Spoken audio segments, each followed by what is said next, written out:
My sister put her phone on DND and left her first grader stranded at school.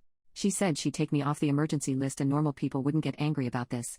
Today at 4 p.m., my nephew's elementary school called me. He's 7 years old and in first grade.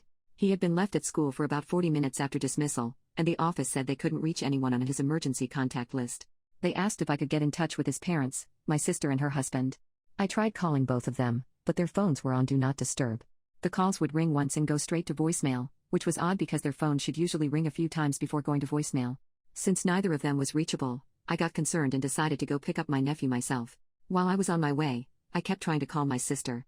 She finally called me back about 90 minutes after when the school first tried to reach her, saying she and her husband had just been napping.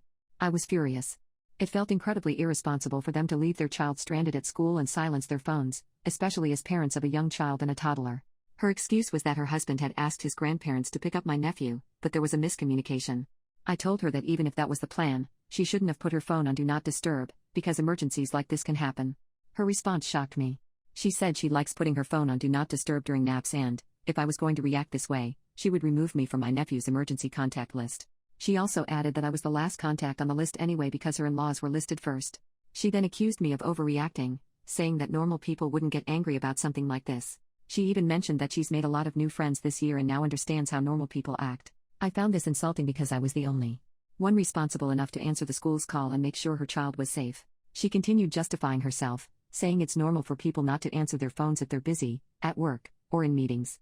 She insisted that having her phone on Do Not Disturb was necessary because she naps with her toddler and needs complete silence. By the end of the conversation, she tried to make me feel like I was in the wrong for being upset. She said I had a right to be concerned but no right to be angry or yell at her. She then added that she doesn't like spending time with family because there's always an argument when she talks to us. This left me completely baffled. Instead of showing any gratitude for my help, she threw backhanded insults at me, even though I was the one who ensured her child's safety.